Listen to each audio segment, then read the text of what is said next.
Welcome to the Chit Chat, a monthly podcast series with Shashi Seshadri. Join us as we sit down with Skewb's CEO and co-founder for meaningful conversations about what makes Skewb Skewb. From answering your questions to welcoming inspiring guest speakers, nothing is off the table. So grab your headphones and a cuppa, settle in, and let's dive into this month's episode of the Chit Chat. I'm so excited to be here for the first time. For the first of many. First time. It has been a slight point of contention between us that this is your first time in the studio, but this is the first of many, and we are delighted. Yeah, we had the first time at the summer event, though. That's true. But that wasn't here in the studio, the full podcast experience. Absolutely. So let's jump right in. Thank you for having me. You are so welcome. It's a pleasure. Let's jump right in with how you're doing. So a couple of months back, you shared with us the little badge that Steph Goodridge had loaned you, where you had your social engagement marker. Red was low, green was positive. If you're looking back at the past week, we're now in October. Where would that marker be sitting for you today? Oh, it's still a dark green, to be honest. I like it to be in the dark green. So if my headspace in day is not in the dark green, then I will do everything within my gift to get it to the dark green. Because at the end of the day, you've got to be high energy, high charged, high positive when you are running a business, and you've got to set the tone for the rest of the Skewb family. So it is always a dark green. So there is nothing called a bad day. Every day is a good day. And if you don't have the right, priorities or the right perspectives, then you need to draw energy from others who have those perspectives on that day, and that's brilliant. That's what you turn around. So, I mean, there are some days when you perhaps tend to be a little more short-sighted and frustrated, than others. But by and large, you've got to change that in the first hour. It's interesting that you say that if you feel like it's not going to be dark green, it's up to you to go and change that and to make it green. If you feel that it is starting to veer slightly, what do you personally do to give yourself another? I sit around in the company of someone I really enjoy, who gives me the the sort of momentum, or I go down to get a cup of coffee from downstairs. So it just gives you a different environment in the scheme of things. But you've got to know who gives you the mojo in the business by and large. And you've got to be with people who give you the positivity, or you go looking for it, because everyone gives you a degree of energy. There is no pluses, minuses, favorites, not so favorites, but different points in time, different days, different people rub off on you with different conversations. Sometimes I go to the kitchen to have a chit chat. Love that. I go and wash my cup because I don't do that often, but that 5 minutes of doing something different gives you that that change in scenery and the change in perspective. It just cuts you off from that fast-paced motion that you're on. And I think you need a bit of that. Everyone needs a bit of that. So some people, I sort of hear them saying, it's not a good day for me. It's not a, sort of bad day for me. It's all in the mind. It's all the perspective, because every day we sort of get out of bed to make a difference. Every working day of the week, we spend time thinking about Skewb and being in Skewb. So we should make it count. So, I think my perspective is just get the energy, draw the energy. So, that's what makes it work. Yeah, love that. And you've had board this week as well. Yep. We saw Ronnie and Nick. It's always nice to see their presence in the office. Yep. For people who haven't been to a board meeting yet, could you share a couple of insights into what those meetings look like, how they're going? That sort of thing for some Skewbers. Yeah, we do have a bit of a standing agenda at board.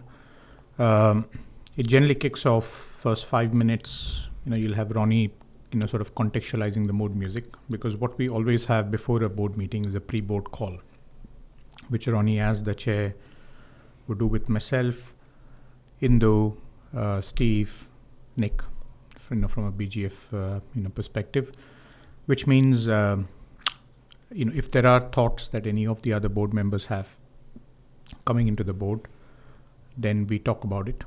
Number one. Number two, there is a board pack that goes into board as a pre-read, and that pretty much goes in on the Friday before the board, which means no one's coming into board trying to read. We don't spend too much time presenting stuff. So a pre-read is a very serious pre-read. And I think that's a very, sort of good hygiene, because Ronnie enforces that very well, and that really ensures the 3 hours that we have at board is sort of, you can pack a lot of things in, from that perspective. So when you take the hygiene as taken, when we get into board, first 5 minutes, Ronnie will summarize the mood music.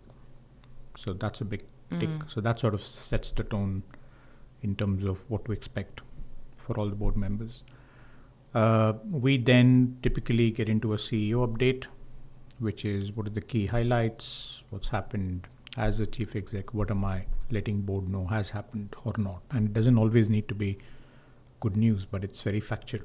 So it'll cover highlights, it'll cover things that we think we should draw attention to, it'll cover any not so good things, that's happened. But every time we talk about something not so good or something that we think we could have done better, there's always a solution conversation as well.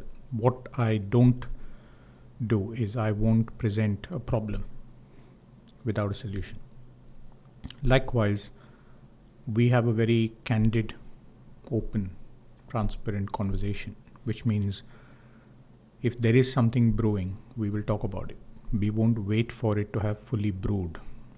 So then, ta-da, this is what we did. We won't, because I think I find it really good to be open about it. Yeah, good or not so good. If there's something on my mind, I'll talk about it. And that keeps the honesty all the way through. That's exactly how Skewe's been run, and that's exactly how we want board to be run. That's the expectation all board members have. That's a tick. Between Indu and I, we talk about the support services, enablement projects, because I think that's a key enabler, because we always say we can grow, but it's really important for the foundations to be strong.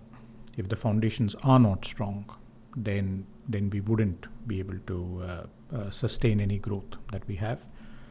The CEO update, including the strategic projects, pretty much always has a link in back to the value drivers. So what that does is it's always a constant reminder that the purpose with what we do always links back to it.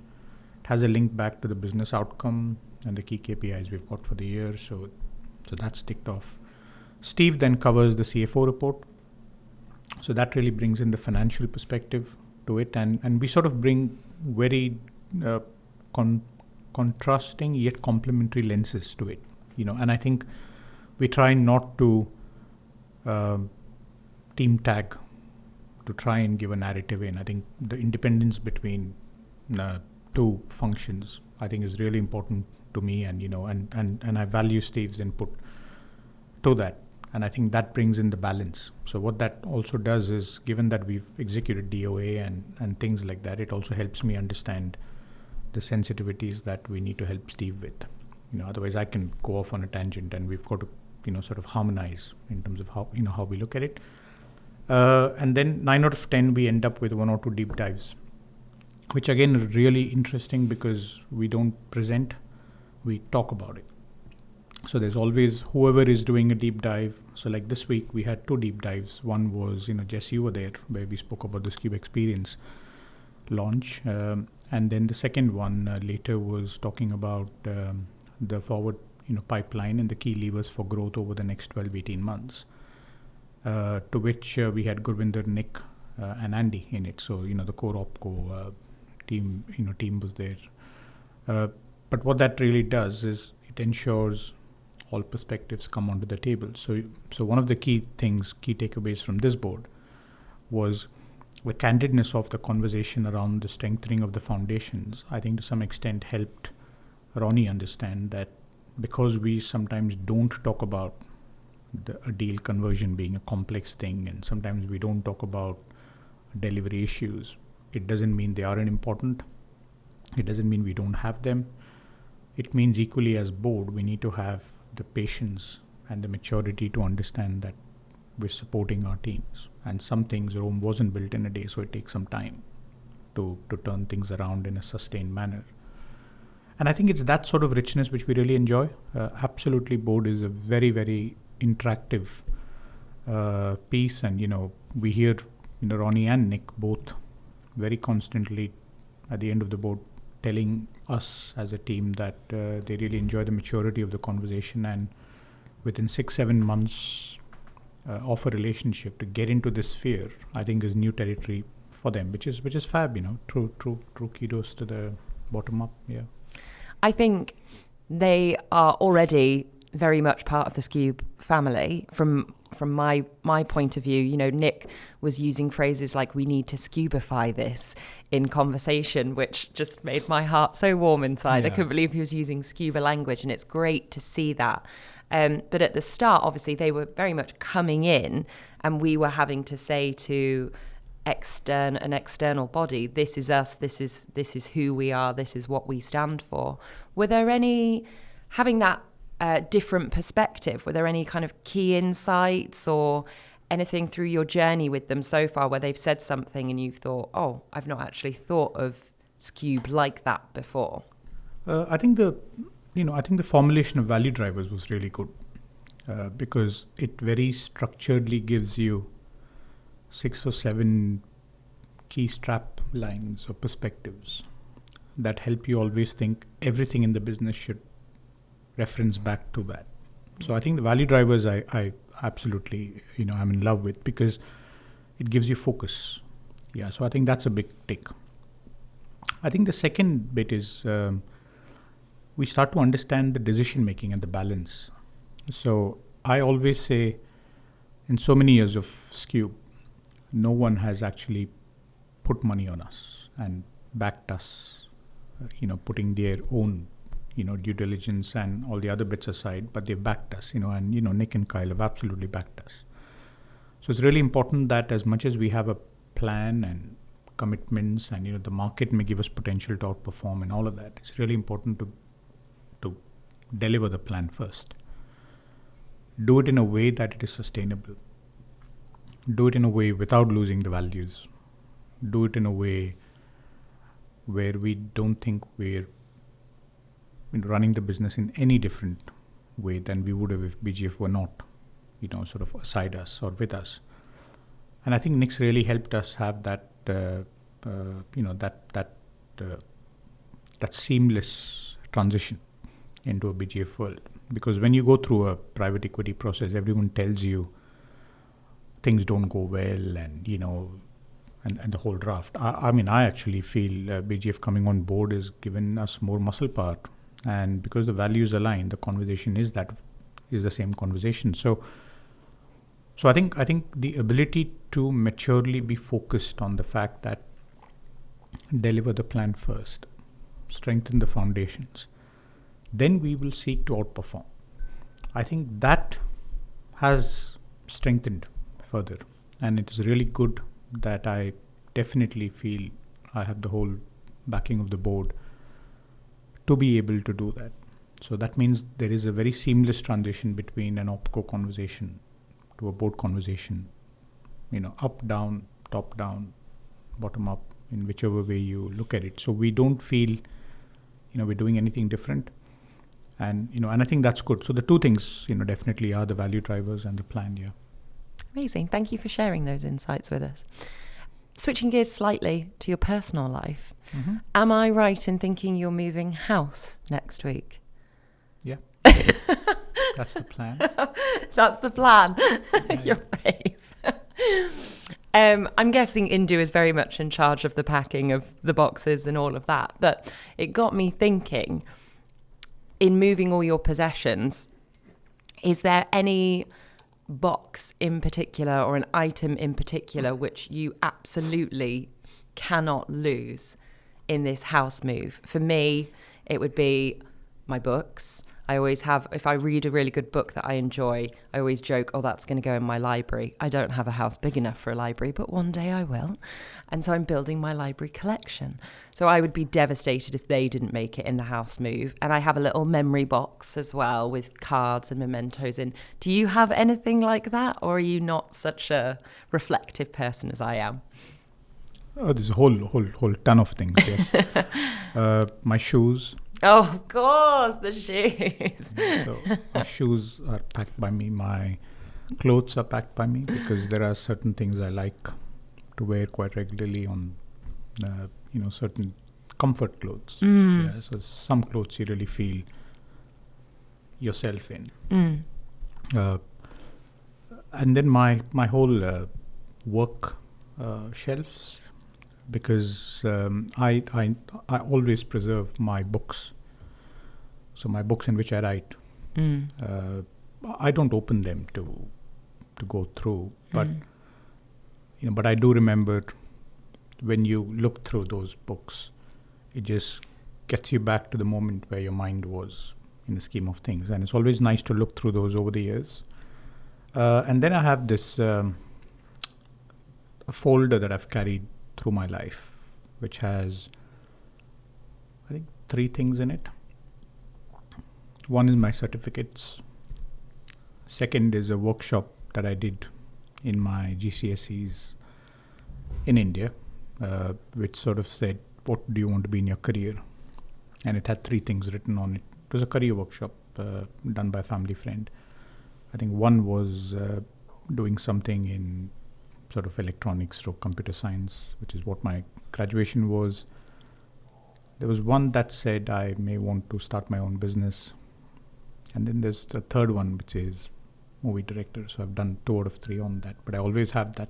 It was a blue felt pen on a Sunday afternoon, which was brilliant. So I think, that's a very strong memory point for me. And then the third is I used to collect a lot of photos of Steffi Graf, whom I used to absolutely have a crush on when I was growing up, just because of her determination, perseverance, and her discipline. And they still reside with me. So those 3 would never go out of sight through any move, anywhere. I love that. Thank you for sharing that. Okay, I'm going to turn to Skewbers now and do some Skuba questions, because I did send you a message and say, I was thinking, what can I ask Shashi? What do Skewbers want to know about Shashi? And I thought, actually, I'll just put it to Skewbers and then they can send me some questions. So I had a look around the office. There were a couple of people in my line of sight. And so I sent them an email and said, do you have any questions for him? And I really need, it's a lesson for me too. I need to stop underestimating Skewbers, because they came back with some absolute gems. And then I did message you and I said, do you want to see these in advance, or do you want to just go for it in the moment? And you've, as always, said, let's just go for it in the moment. So I think it's worth mentioning, you do not know any of these. You've not seen any of these. I have 3 pages worth of questions, and we absolutely do not have time to get through all of them. Hence why this is very much a series. But I'll throw two or three at you, and we'll intrigued. We'll see how we go. There's a whole range on here. Being a busy CEO and family man, how do you have time for exercise and keeping fit?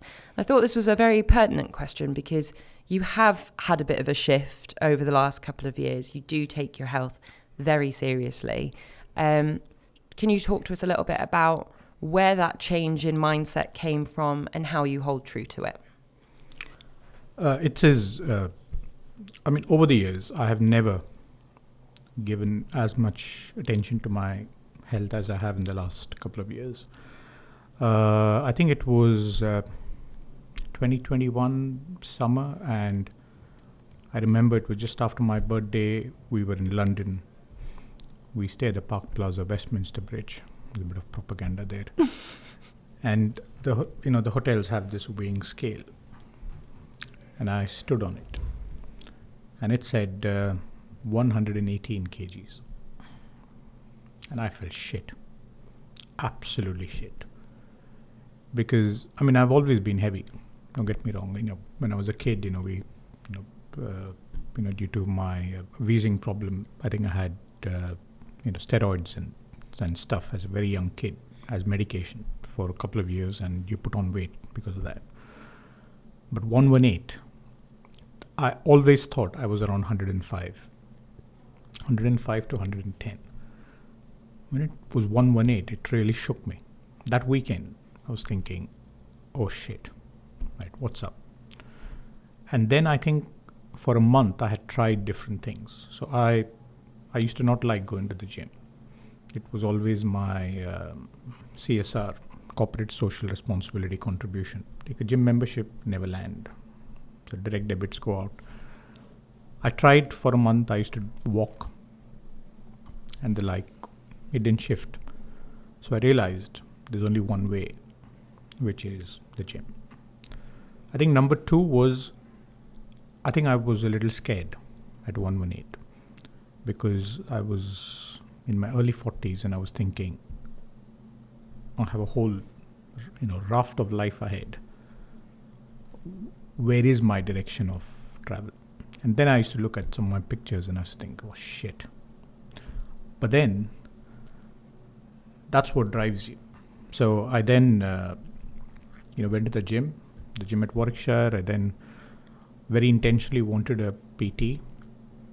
And I wanted a PT who was not a man but a woman, because I think my previous experiences with men PTs were, they're all like super duper fit and they just keep pushing, which means you never get the balance. So I met this PT, her name is Zani, she's still my PT today, and I said to her, look, I'll cancel lessons, that's my track record, I will give you a whole raft of excuses, back spinning, leg spinning, all of that stuff. I will be erratic, but I will try to be determined. If you're okay with all of that, I'd like, do some, sort of lessons with you. I don't think she understood how mad I was, but I was determined. So I think I used to do 4 to 5 days. I still do 3 to 4 days. I get them out of the way early, which means on a working day, I'm at the gym at 6. So I leave home at 5:45, which means I'm up at 5. Most Saturday Sundays, I'm at the gym first thing. So it opens at 6:30. So I'm up by 6:15, and I'm there because then I like to get it out of the way. I can't go to the gym in the afternoon or evenings because that's not my time. I like to get it out of the way first thing. And then I've controlled my diet. So it started with gym and eating everything as you did because you thought, you're liberated now because you're going to the gym, and the weight didn't shift. So then you start to narrow things down. So being a vegetarian, you need proteins and all of that stuff, but I don't eat wheat. I don't eat potatoes. Potatoes are like my most favorite thing under Mother Earth. I've stopped it. I don't eat rice. I don't have sugar in my tea, coffee since years. But what that really does, it gives you discipline and it gives you that, because I enjoy it now when I've dropped 3 sizes and I don't want to go back there again. Absolutely, I don't want to go back there again. But equally, you feel a lot more energetic. You feel you can do a lot more. But you got to get out of bed and, make your time for it. There is absolutely, I used to fool myself thinking I'm busy. And don't get me wrong, there's the odd week when you're so knackered that you can't go to the gym. But then you've got to go. Yeah. So you can take a break. Listen to your body. I think that's what I always say. You should listen to your body. And if your body says you should get out and about, you should. I used to never run, but I can now run an hour on a treadmill with your AirPods on, and that's brilliant. It just feels you're doing things which you've never done, and you've told yourself over the years you can't do it. So it's fab. I send my treadmill scores to my dad and my family, and I said good morning, because by the time they're all awake, there's a treadmill score in their inbox, and I'm thinking on their WhatsApp, and it's good. It just feels you're pushing the boundaries. So I like to push boundaries. Yeah. That ties in quite nicely with another question that someone sent me, which is about the fact that there are a lot of ambitious people in Skewb.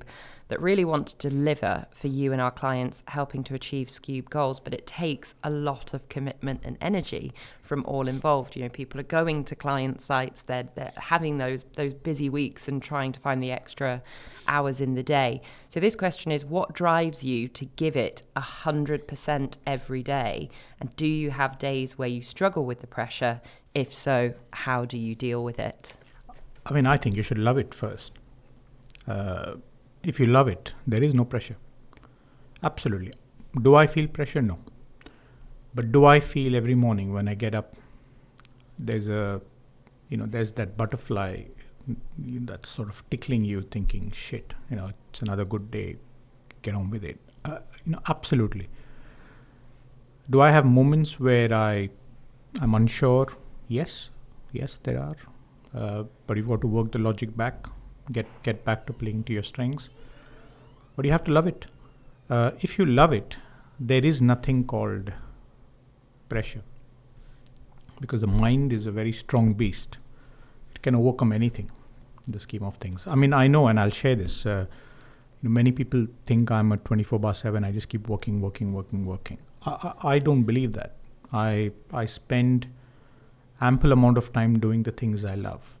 So there are Saturdays and Sundays I love just taking my laptop and a book, and I'll say to Indu, I'll see you at lunchtime.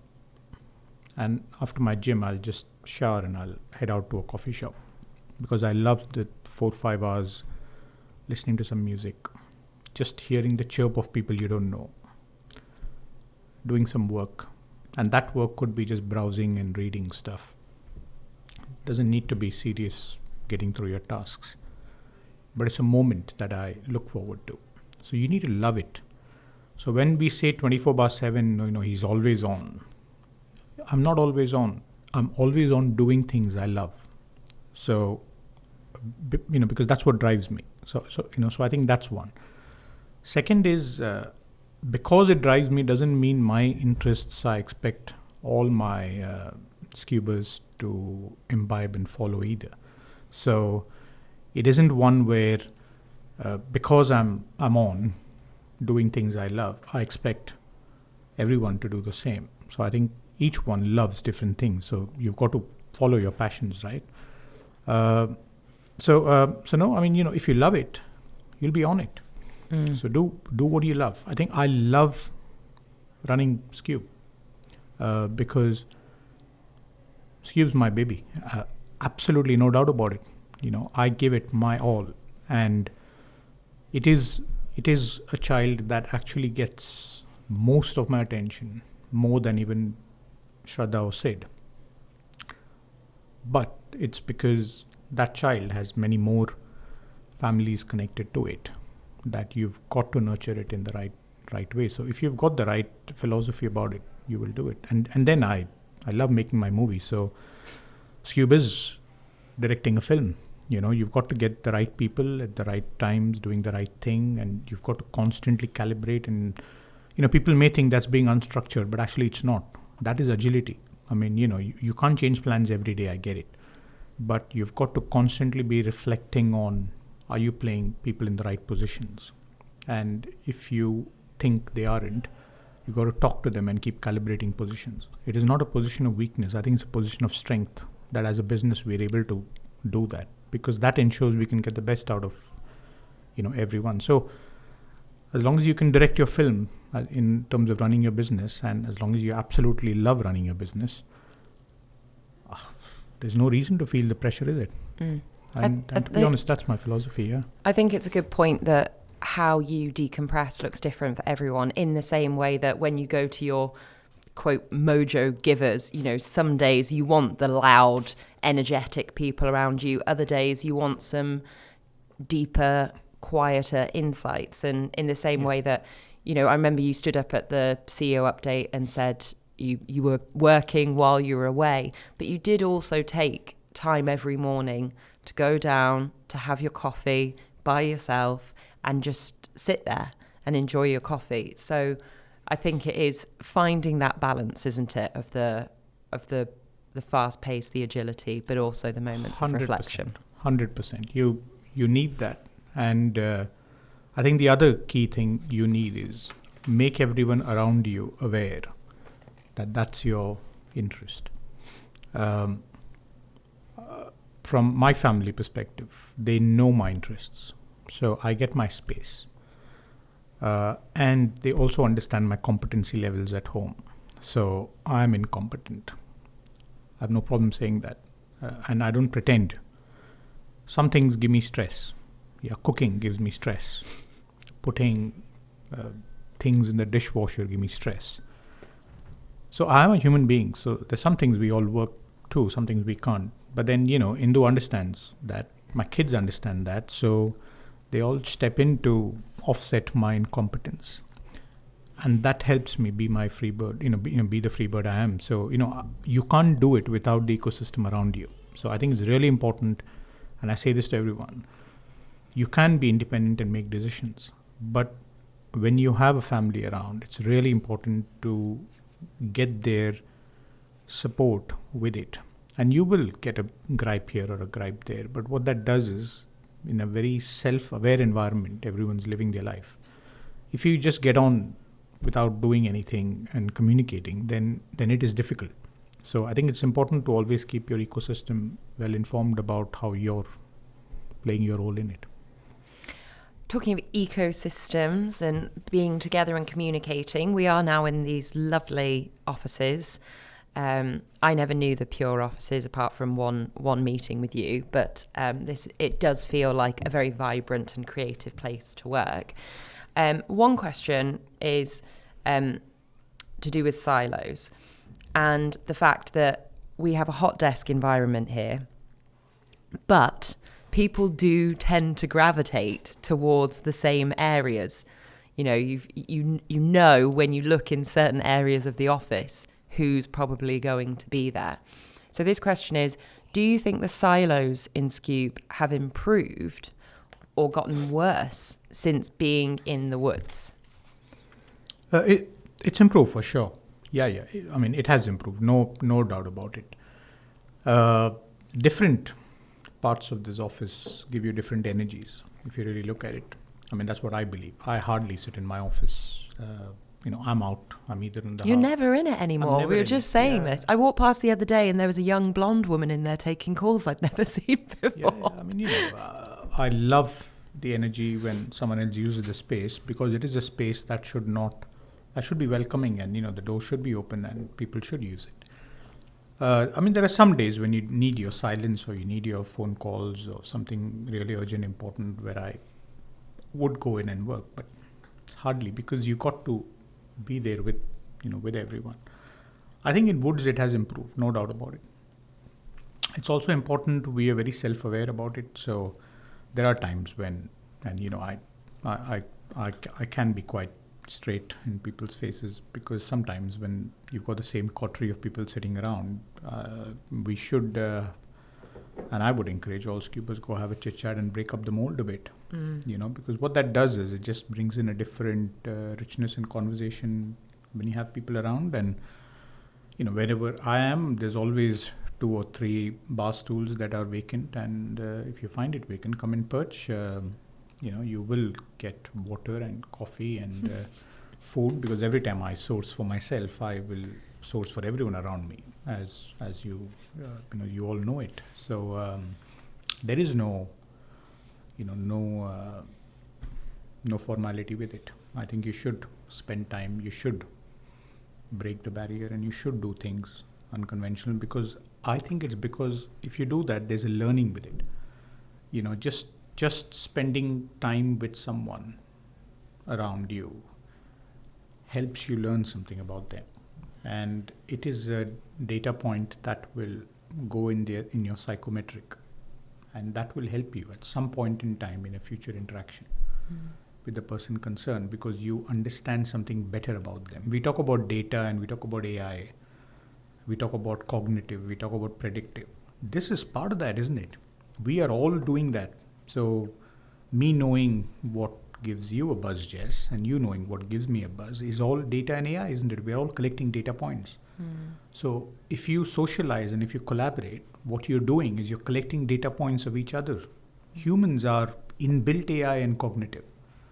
So that's what I say we should do. And when you collect data points, you will be able to adapt and adopt, because we are intelligent creatures. Mm-hmm. We will be able to get the right data points for the right purposes, and that is a positive in the scheme of things. So collaboration is definitely an intentional design. Yeah, I think we're all naturally creatures of habit, and you almost have to work against your instincts to... I'm definitely guilty of it. Kieran is such a comforting presence in my life and in the office that wherever he is, I naturally gravitate towards him. But actually, some days when I'm sat with him, I don't get as much work done because I get lured into conversations he's having, whereas if we had a bit of distance, even just a couple of steps in the office, then when you go over to interact with that Skuba, it's about something that is meaningful and that is work related. And it's a different connection. So the richness of conversation changes. Something will give you a mojo, something will make you work.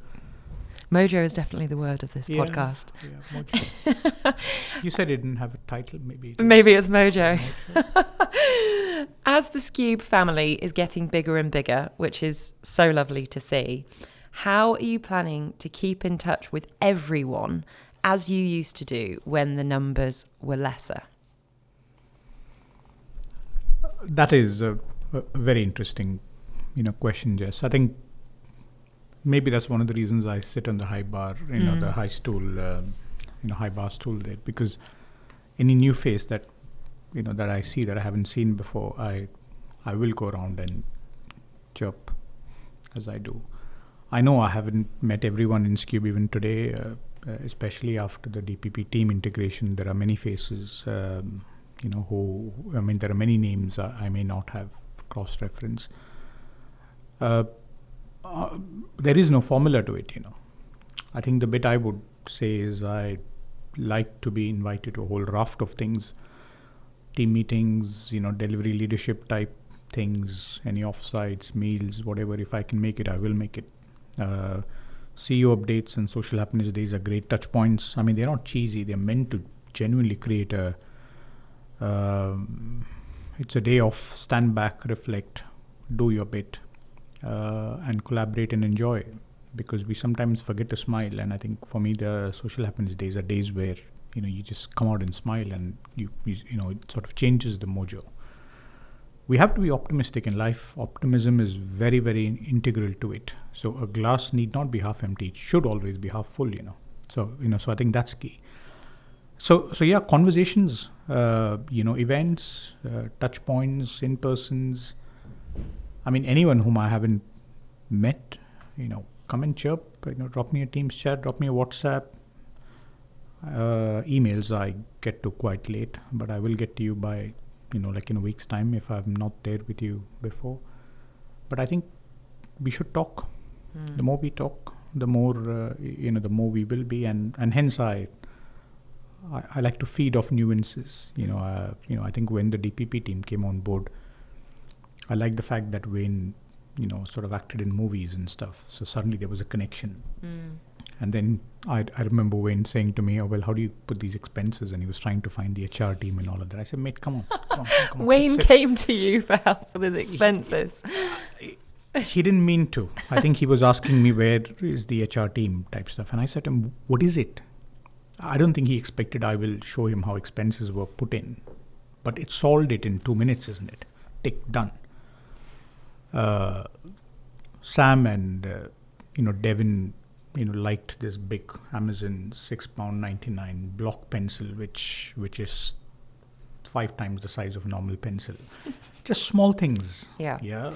What you do is you build a connection. You build a connection to small likes, dislikes. So when I come in the morning, I know people's choices. So depending on the cars in the car park, I never buy white, like one drink when I'm downstairs. The coffee thing, I'll buy 4 because you can carry 4 in a tray. But the 3 are dependent on whose cars are parked first thing, 6:30. And then you know what drinks to bring in. So small things, because people look after me so much during the day.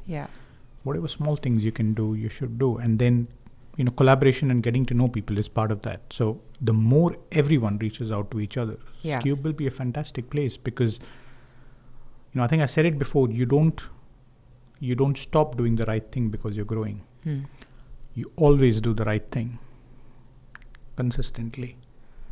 And growth is something we will all enjoy. I don't think it will be a constraint for us, because people are what make the growth happen in a good way for us, And it's a good reminder that you're a human too. You're CEO of a growing company. It can be quite intimidating for people, but I can vouch for if you reach out, you will always reply. Yeah. And I can talk on a whole vast array of topics, and I continuously learn as well, because there's so many things people know about different things that I don't know about. Yeah, you can't be everywhere at once. So even sharing a little insight from your day is nice to hear. Absolutely. Keep pulling knowledge always. Yeah. Because my grandmother always used to say, never put a price to food and never put a price to education. So education can be anything. Formal, informal learning is sort of part of it. And the more we can create the richness with it, the more we'll all learn fast. I think we probably have time for one more question, but I promise we will get to everyone's questions throughout the series, so we'll have to do this again. Look forward. But this one is quite pertinent because we're starting to get a few younger members of Skewb coming in, age 35 and under. Oh, that means I'm not a young Skewber. That is devastating for me.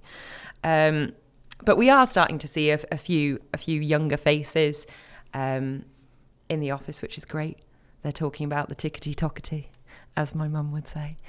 And that's bringing a different energy, and that's brilliant. But this question is to do with that age group and what you would like to see from the younger members of Skewb going forward into the future, and if you have any advice for them. I think learn, use the time you have to learn, enrich yourself. Look, young and old is all in the mind. So I think we shouldn't put a number to it, because we have something to gain from everyone. Yeah. So my retirement plan is to make a movie, which means at some point in time in my 50s or 60s, I will be learning something totally new that I don't know in my life. Does that really make me an old person that can't learn? Absolutely not. Yeah, if my mind and my body says it, I can learn. I will learn. So so I think one typecast we should not have is talking about a number and then differentiating. Who's who. So I think that's one.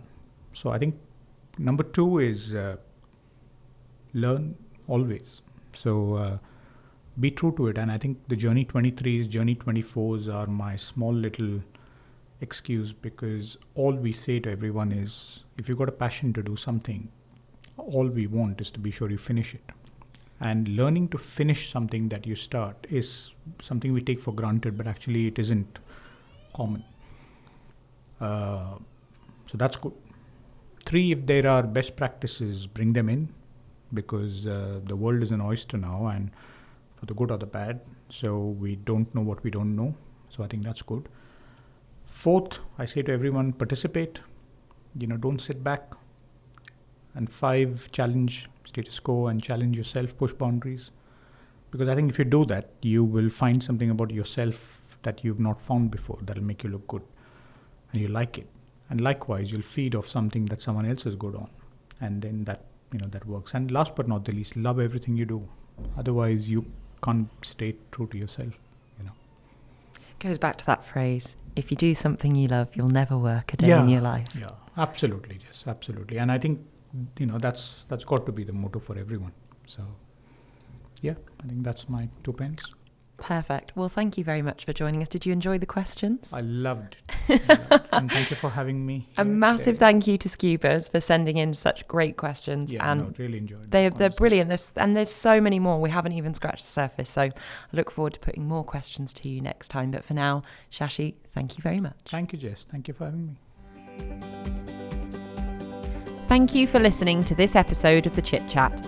If you have a question for Shashi, send it to jessica.milligan@skewb.uk. Join us next month for more thought-provoking discussions and behind-the-scenes insights into our company. Until then, stay curious and have a chit chat. Let's keep the conversation going.